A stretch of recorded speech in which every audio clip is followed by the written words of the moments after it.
Блиц патриотизам, критиките и остриот тон на премиерот Димитар Ковачевски траеа само 3 дена. Откако ја спореди политиката на Бугарија кон Македонија со таа на Русија кон Украина, министерот за надворешни Османи мораше да трча да го правда пред официјална Софија.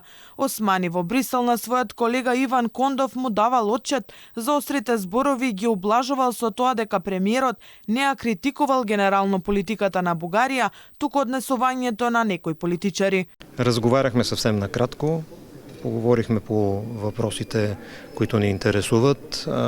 Той се опита да обясни, че де-факто изказването на министър-председателя е било свързано с конкретни политици, а не по принцип с политиката на България, но аз му поставих въпроса, че при това положение защо е била посочена България, а не конкретния политик, който те са визирали. На наводно патриотската изјава на премиерот Ковачевски не му поверуваа ниту македонската јавност, ниту експертите, а по ваквите тврдења на Османи се потврди токму тоа. Дискурсот кој што се користи од страна на Бугарија кон Северна Македонија за жал е многу сличен на дискурсот кој што Руската Федерација го користи кон Украина.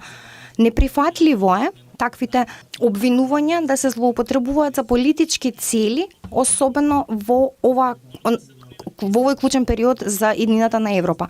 Северна Македонија е меѓународно признаена како функционално модерно мултиетничко општество каде се почитуваат сите права, а и сите извештаи го потврдуваат тоа. Ваквото повлекување по острите тонови кон Бугарија не се новина за Ковачевски. Слично беше со така нареченото историско не за францускиот предлог, кој мистериозно преку ноќ стана да, па владата го прифати ословувањето за почеток на преговори со Унијата и внесувањето на бугарите во Уставот и покрај протестите и противењето од сите страни. Предлогот во ваква форма, каква што е во моментов, е неприфатлив за мене, за председателот на државата, за владата, за коалиционите партнери и за граѓаните на Република Северна Македонија. Од овде и од денес па натаму одиме напред со забрзан чекор за да се приклучиме кон европското семејство во кое многу скоро и официјално ќе се чуе нашиот македонски јазик. Реакциите од Софија за споредба со Русија беа очекувани и многумина во Македонија не поверуваа во искрените намери на Ковачевски,